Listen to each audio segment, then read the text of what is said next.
Would you like to accelerate your career and reach your full potential in just minutes a day? Welcome to the LEADx Show with New York Times best-selling author and Inc. 500 entrepreneur, Kevin Kruse. How do you change from a victim mindset to a thriver mindset? Hello, everyone. Kevin Kruse here. And in just a minute, we're going to talk about how to thrive under pressure.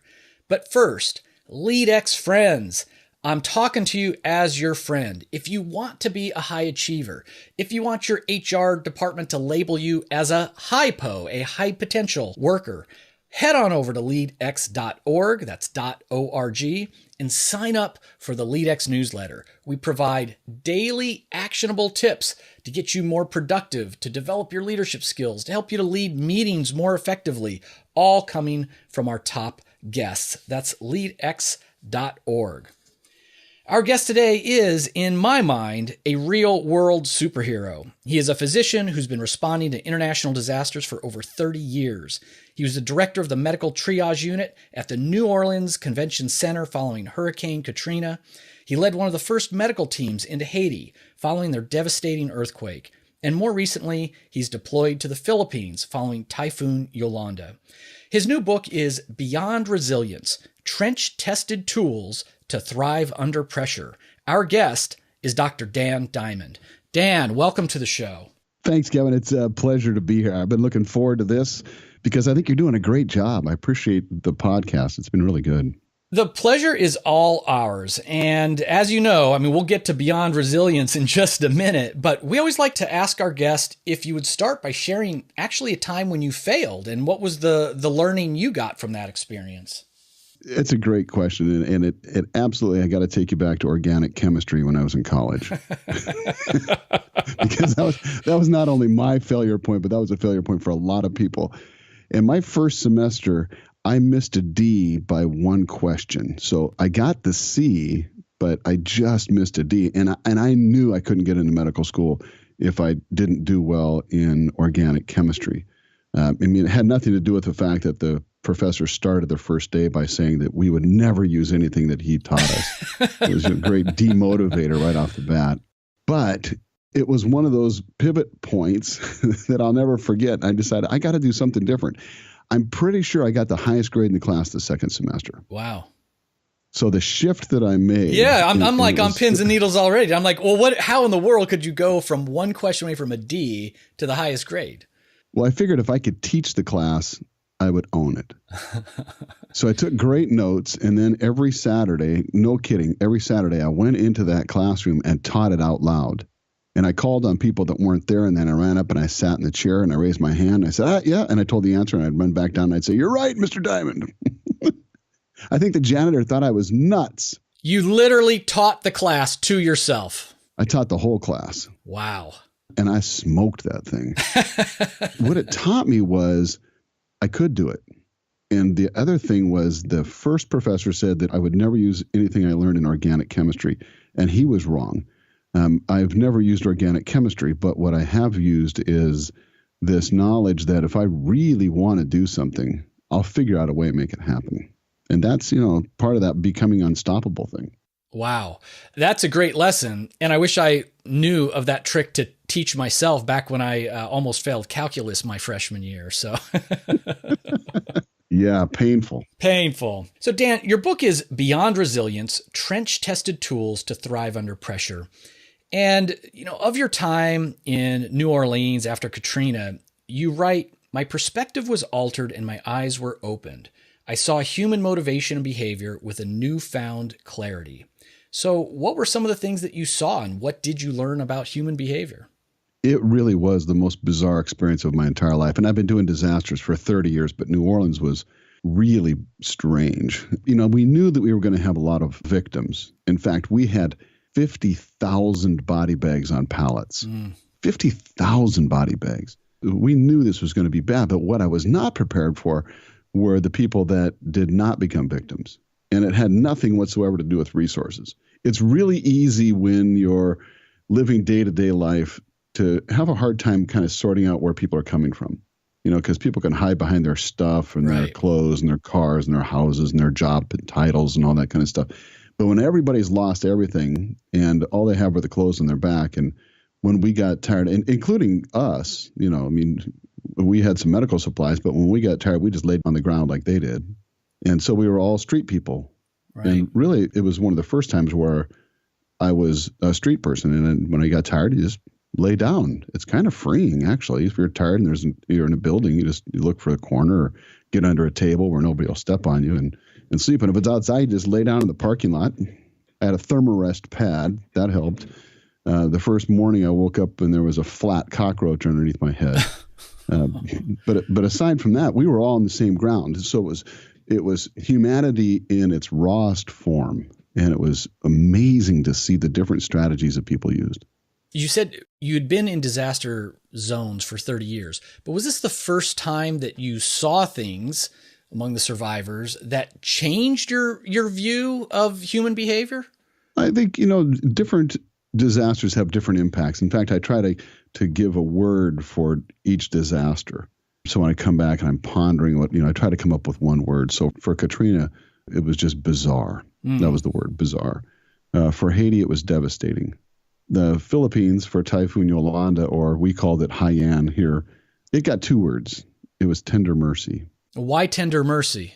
I felt when I came home from the Philippines like I had been hugged. It was really a wonderful experience. We would drive down the street and people would line up on the street and say, thanks for coming and thanks for coming. It's like being in a parade everywhere we went. It's not like here where, the rescue, it's just expected that the rescue workers will come. But in the Philippines, they were very grateful that we showed up and were there to help. That's not making at least a certain geographic section of the United States sound too good compared to the Philippines. Well, I don't want to get down on my fellow Americans. It was a strange time. It's like we were sitting there and my staff came up and said, hey, Diamond, there's a woman over there that says she can swallow a snake. And I'm not shy. I used to be a street mime. I'm totally okay with walking up and at least interacting with people, maybe not talking, but not as a street mime. But so I went over and I said, hey, I heard you can swallow a snake. And she says, I sure can. I said, no kidding.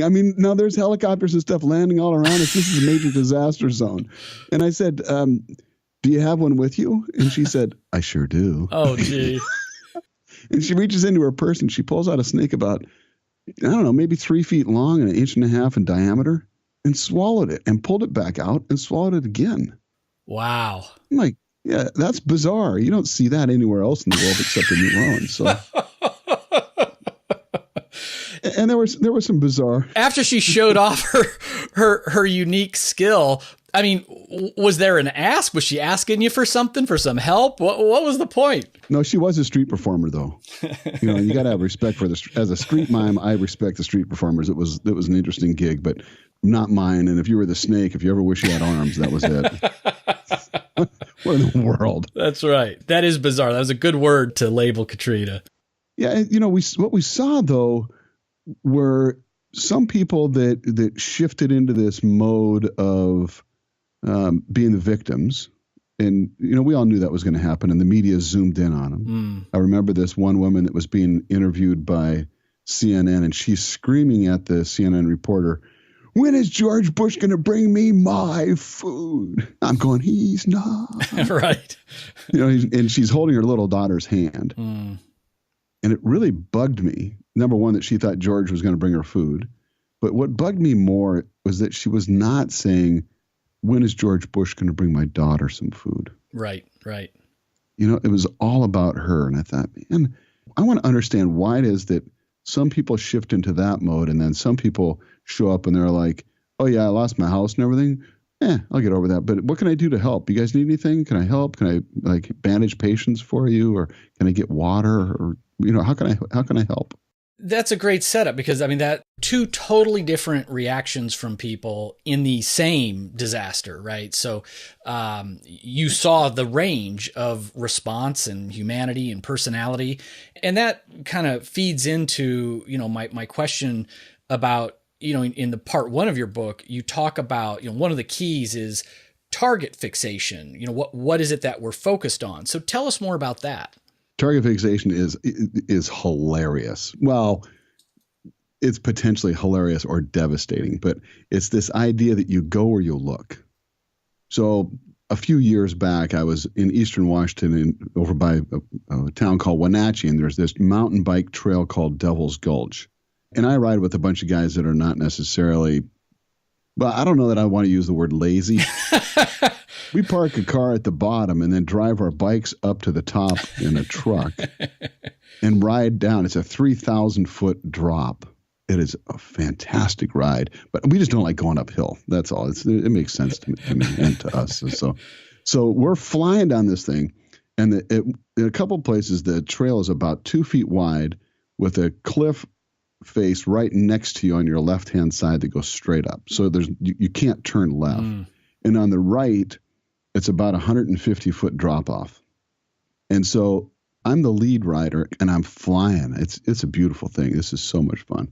And I start thinking about the fact that the state police, when they do their training, when they're training their officers how to drive in these high-speed chases, They say, if your car goes out of control, don't look at the tree that you're afraid you're going to hit. Look where you want to go, because your car will go in the direction that you look. Right. And so I'm thinking this through in my head as I'm flying down this mountain. And I'm thinking, where this is going to go. Oh, yeah. It ain't going to be a good place, Dan. It's not good. It's a good thing you're a doctor. So just for a second, I thought, nah, I don't believe that. It goes against physics. How do my eyeballs change where I go? And I looked just for a second to my right, and I launched off that stinking cliff. And I landed in some shrubberies that were sticking out. My bike got snagged in there. My buddies didn't know, so they're zinging by. And I'm down there yelling, hey. They went, I don't know how far, but eventually they figured I wasn't ahead of them, and they turned around and rode back uphill, which is not something that we do. Right. So I don't think they were all happy with me, but they're riding back up. Hey, Diamond. I said, hey, I'm down here. So I passed my bike up to them, and then I hold on to my bike, and they pull me up the side of this cliff. So ever since then, I've been a firm believer in this idea of target fixation. So from a leadership perspective and from a work perspective, if you start in the morning and you say, I can't stand my job for the following 3 reasons, by the end of the day, you'll have 5. If you wake up in the morning and you say, man, I love my job for the following 3 reasons, by the end of the day, you'll have 5 things that you like about your job. And it's not the job that's the variable, it's where you look. And it's exceedingly powerful. If you don't believe me, I'll take you to Devil's Gulch.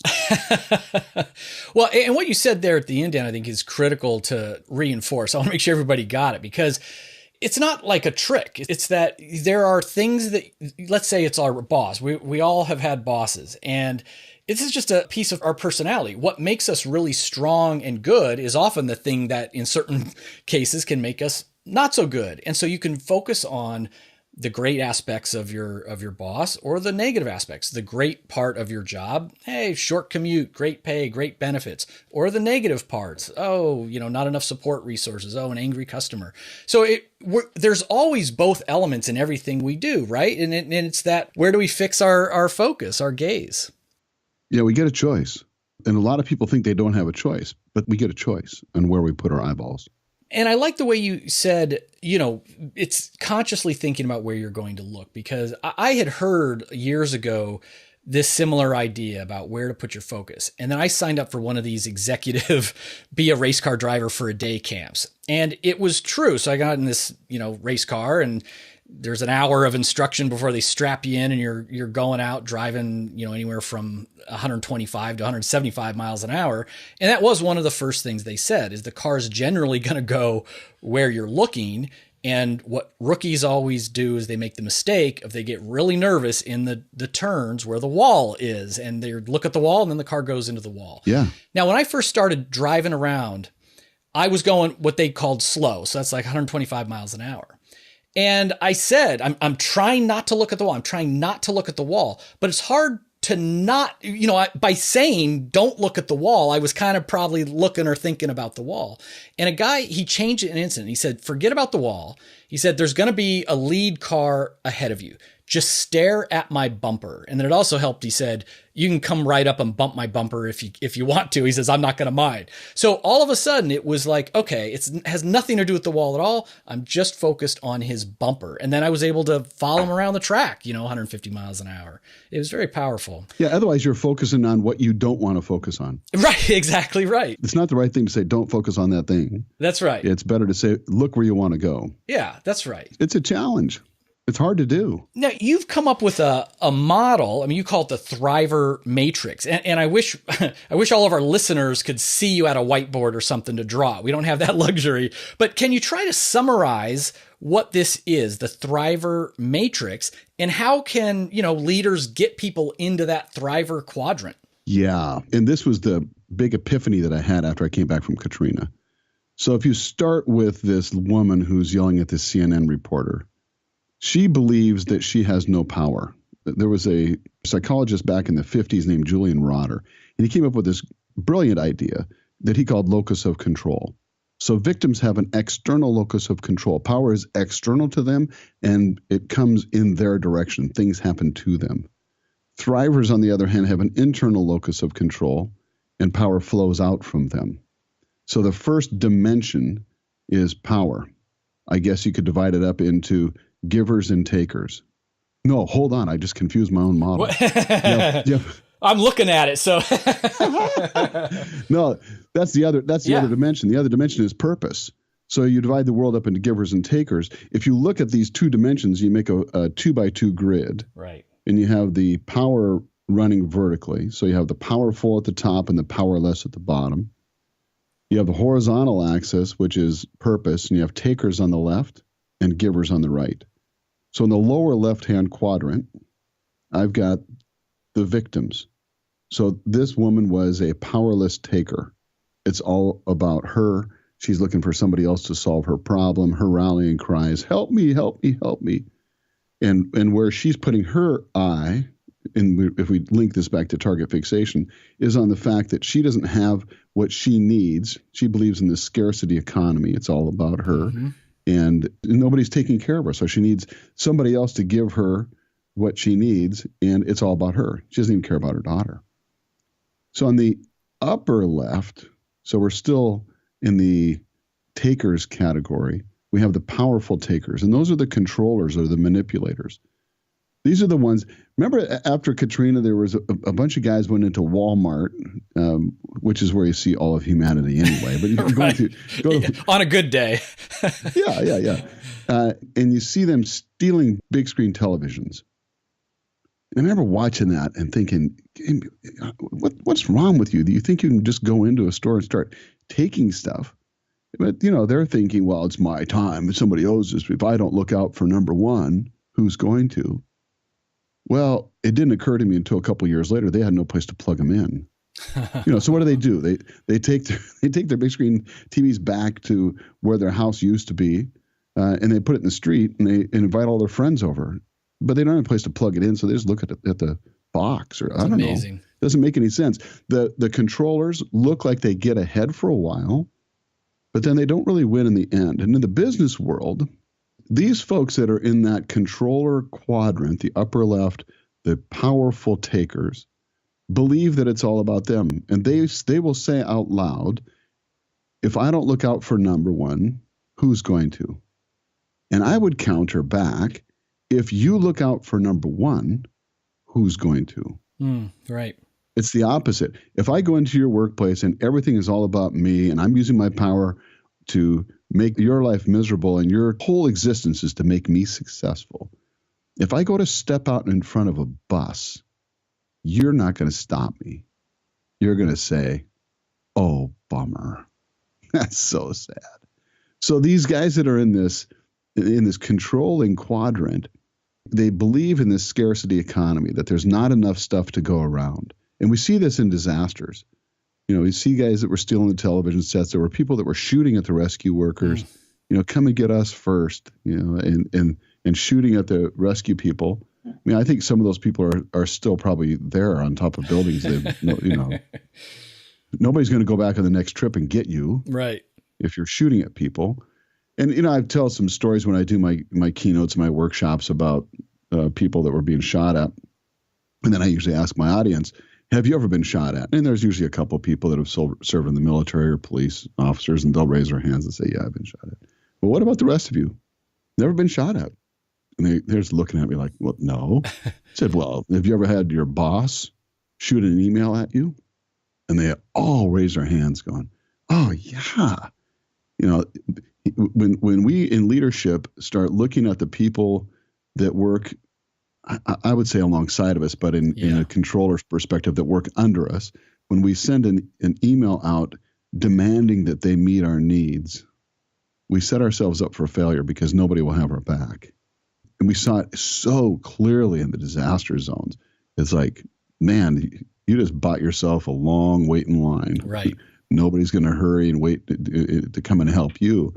It's the people that were laying down their lives to help other people that they became so valuable. So if we continue on in the model, in the lower right-hand side, now this is going to be the powerless. Remember, our vertical axis is power. Horizontal axis is purpose. The powerless givers, they're bystanders. They say stuff like, oh, wow, somebody should do something. I wish I could help, but what can I do? And we see that in people that come to work. They're kind of passively engaged. They show up, they clock in, they hang around all day long. They'll do the tasks that you give them, but then at the end of the day, they clock out. Then they hang. I don't know what they do when they go home. I think they just sit around, watch Honey Boo Boo and Hoarders or something. And by the way, it's kind of an interesting. We can spend a little time talking about that. Our society has shifted from being hero-centric to victim-centric. Tell me more about that. Yeah, we used to have heroes. And when I was a kid, we would look up and say, oh, man, I want to be like an astronaut. I want to go change the world. I want to do something. We had all these heroes we looked up to. Now we have shows like Hoarders and Honey Boo Boo, and we watch those shows and say, at least I'm not that bad. Mm. So it's like talking to a student. You say, how are your grades? And they say, oh, not bad. I'm not getting any Fs. And I said, well, you're facing the wrong direction. How many A's are you getting? And we used to strive for greatness. And now we're saying, well, at least I'm not that bad. If you ever wanted to not clean your garage, just watch Hoarders. Right. And you go, well, I think my garage is okay. I'm not that bad. I'm just going to spend the day on the couch today and watch more advertisement. Yeah. If we want to feel better about ourselves, we just need to watch a little reality TV. Yeah. Yeah. So anyway, the bystanders show up, clock in, clock out, hang around, do nothing other than the tasks. They take a lot of energy because if you're leading the bystanders, you have to say, hey, come over here. Could you do these 3 things? And then they come back later and say, oh, I did the 3 things. Now what do you want me to do? As opposed to a thriver. And the thrivers are living in the right upper quadrant. So they are the powerful givers. They're looking at it like, I'll do anything that I can to help you be successful. It's not about me, and I don't care who gets the credit.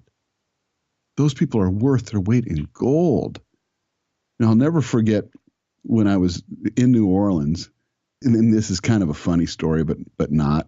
It's kind of a black humor experience because you get warped after you've been in these disasters for a long time. But I remember this. We were setting up. It was on the first day, and some of the local people came. Some of the local like emergency medical personnel. And so there was a woman there that had a shirt on the front that said New Orleans Emergency Medical Services. And on the back, in big letters, it said paramedic. And I said, oh, God, I'm glad you're here. I know exactly what to do with you. I'd like you to come over here and work with Dr. Bob. You can be in the red zone where we have our, for those of you not familiar with disasters, we rank them, the seriousness of patients, red, yellow, green. And so the sickest ones go in the red zone. So if you could be here and help start IVs and get the fluids going, that kind of stuff, that'd be really helpful. She said, oh, sure. Yeah, I'm happy to do that. So we're working, I don't know, a couple hours into this. And I'm thinking, man, she's smart. So I pulled one of the other guys aside and I said, what's the deal on Juliet? I mean, she's the smartest paramedic I've ever met. Is she a paramedic? And the guy says, no, dude, She's the director of emergency medical services for the whole city of New Orleans. And I went, oh, dope. I went back over to her. I said, Juliet, I'm so sorry. I thought you were a paramedic. I had no idea that you were the director of emergency medical services. Please forgive me, coming into your town and setting up and saying that I'm the director. I'm so sorry. I work for you. We'll stand down. And I'm just babbling on because I'm so embarrassed. And she says, you really don't get it. I said, what? She said, we have begged God that he would send you, because I bought a new house and I hadn't moved into it, and I haven't got out of my old house yet, and both my homes got destroyed. Oh boy. And so, we've been working for the last 4 days trying to save all these people. They've been shooting at us. They've been doing all this stuff. We're working like 20-hour days. We haven't had any sleep. We're just sleeping in the back of the ambulances or on the ground. We begged God that he would send you. So please don't go away. Don't stand down. You're fine. I'll just come in and help when I can. and I'll work under you. That's great. It's one less thing I have to worry about. I said, well, that's cool. And I appreciate that. And again, I'm sorry, but I do have a question. What's with the paramedic shirt? I'm never going to forget this. She said, it's the only shirt I own. Wow. I just lost all my stuff. Both homes, everything. This is all I have. And I've been in these clothes for 4 days. Ugh. I just wanted to fall on the ground and weep, because here's somebody that lost everything, but she's still working 20-hour days, trying to serve people, trying to improvise, trying to lead her teams. And, that's the kind of people that you want on your team, that, she doesn't care who gets the credit. That's what I was going to say. And the key is absolutely no ego. Like, shows up, how can I serve? And if there's a competent person asking for my help over in the red zone here, I'm going to do it. I mean, that's really incredible. Yeah, they'd lost communications. Their radio equipment was on the first floor. Lesson learned. When a flood happens, then you don't have any communications for fire, police, and emergency medical services. So she's trying to lead her team, and the radios are down, and she's got her units all over the place, and they're trying to rally and figure out how to communicate. And, some of them had lost family members and homes. And that was the untold hero's story of New Orleans, was the emergency medical services. There was some fabulous people that really laid it down, not to get any glory, didn't care about that. It was just, I have the power to make a difference, and it's not all about me. It made a huge impact on me. And it comes back when you weave that in with target fixation. Where do I focus has a lot to do with my attitude and my mindset. And it's hard to stay in that mode of, I'm going to be an empowered giver and put other people first and complain at the same time. I don't have time for that. Right. I have to take those thoughts captive when they're the negative ones and say, nah, that's not who I am. I'm going in a different direction.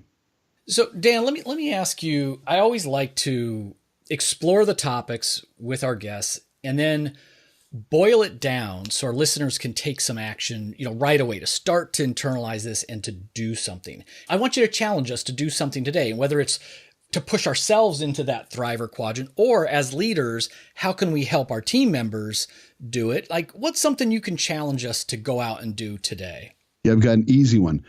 And unfortunately, it's easy, because if it was really hard, you'd believe me. But if you want to go bang for the buck, and I've got gobs of research to back this, that's, published literature and the medical literature, this is one of the most significant things you can do to change your focus. You ready for this? I'm ready. It's not going to hurt. It's not going to cost you $1 million. Keep a gratitude journal. Now, I'll give you some rules on how to run the gratitude journal. There's an app, by the way. It's called the 5-Minute Journal. It's on Apple, and they just came out with it for Android. Worth its weight in gold. Every day, you write down 3 new things that you're thankful for, and you can't have any repeats. That's an important thing. No repeats. It's not that you can't have repeats that you're thankful for. Like, I was in the shower this morning going, man, I'm so thankful for a hot shower. It's like this just goes on forever. It's so much better than showering with a bucket under a drippy faucet in the middle of Haiti. This is beautiful. I can do this. This is awesome. I love my shower, but I don't count it as one of my 3. Right. It's just something I'm grateful for. So 3 new things every day. The reason you do the new things is it's really easy to get into this habit of being thankful for the same things, and then you forget about them. So I'm thankful I have a car. I'm thankful I have a house. I have a hot shower. I have food. I have soap. Maybe you didn't think about being thankful for soap, because there's a lot of the world does not have soap. when you've been around people that don't have soap, then you become thankful you have soap. But you can only use it once. So then when you write the 3 things down, spend a little extra time to write down why you're thankful for them and pause just long enough that you feel it on the inside. I'll give you an example. One day I was keeping my gratitude journal and I thought, I'm really thankful that oranges come in slices. Because if I'm eating an apple and I go see a patient and I come back, the apple starts to look like a science project. But oranges, you can eat a couple of slices and you come back, it still looks like an orange. Now, you can laugh, and I do. I laugh about that all the time because it's funny. But it's also profound because now every time I eat an orange, I smile. Right. And in my brain, there is all kinds of chemical stuff that's going on with dopamine and serotonin and neural pathways that are being stimulated because I now enjoy an orange like I didn't before. And I appreciate it like I didn't before. And it makes me laugh a little bit. Oranges never made me laugh before. So if you write down, I'm thankful for my executive assistant. She works long hours and I feel like things don't fall through the cracks. Like I've got great support. And then you ponder, you stop for a second, go, oh yeah, that's good. That's good. Then you write the next one down and the next one. So on the 5-minute journal, you write down 3 things you're thankful for every day. You can put a picture in there too, if you want. And then 3 things you're going to do to make today great. And 1 affirmation. And the affirmation is, I am fill in the blank. And you don't write stuff like, I am a loser or a knucklehead. But you might write down, I am persistent. Or if you're wrestling with the resistance that Pressfield talks in his book, about in his book, The War of Art, which is a great book. And I highly recommend that book. If you're wrestling with the resistance, it might be, I'm worthwhile or I'm great. Something that you're writing down there. And then at the end of the day, you write down 3 things that went well that day and 1 thing you could do to make it better. It's a 5-minute commitment and it'll have profound impact. I love this challenge personally, and I've talked a little bit about this, but this will be the first time I share something personal in this area so in about a month, I turned 50. And I don't have like a lot of art. A lot of my friends buy art, collect art, and put it in their home. And I like art, but I like art in a museum or other people's homes. I don't like spending my money on art. But I'm with you. I've already decided I'm going to buy myself a very expensive present. And I'm going to buy a piece of artwork for my place in Philadelphia. It's from an artist named Peter Tunney. It's kind of a mixed media modern piece. And it's a word. And that word is gratitude. And I'm going to have that on my wall because I'm a big believer. Number 1 value is to, have an attitude of gratitude. Every morning for a while now, as part of my morning ritual, right after kind of reminding myself of my personal mission, I do a gratitude focus, picking 3 things. But I didn't know about this app, and I'm gonna take you up on your challenge. I'm gonna try to write it down or take a picture of it and to reflect on it and to really make sure I feel it and to make sure that I'm not repeating any, because I think I might be repeating some. That was good reminder. Yeah, it's cheating. That's cheating. It is. I've got a friend of mine. When you're ready for that's gratitude 1.0. When you're ready for 2.0, go watch a TEDx talk by my friend Tanmeet Sethi. It's Tanmeet, and her last name is Sethi. Search for Tanmeet Sethi TEDx. She talks about the difference between being grateful during the difficult times and being grateful for the difficult times. Yeah. Watch her TED Talk. It will take your gratitude to the 2.0 level. I have not been the same since I've watched her talk. That's incredible. So, Dan, what's the best way our listeners can find out more about you and your work and your book? Well, you can go to dandiamondmd.com. Again, that's dandiamondmd.com. If you go to dandiamondmd.com/LEADx, you can get a free chapter on my book. Oh, thank you very much for that. That's great. Yeah, absolutely. All right, my friends, you've just been mentored by none other than Dr. Dan Diamond. You're going to get the links he just mentioned and the notes from this interview over at leadx.org. Of course, you can get Dan's book from Amazon.com or your favorite bookstore. And listeners, until next time, please remember, leadership isn't about your title or power or authority. Leadership, in a word, is influence. We are all leaders. The question is, who are you going to lead today?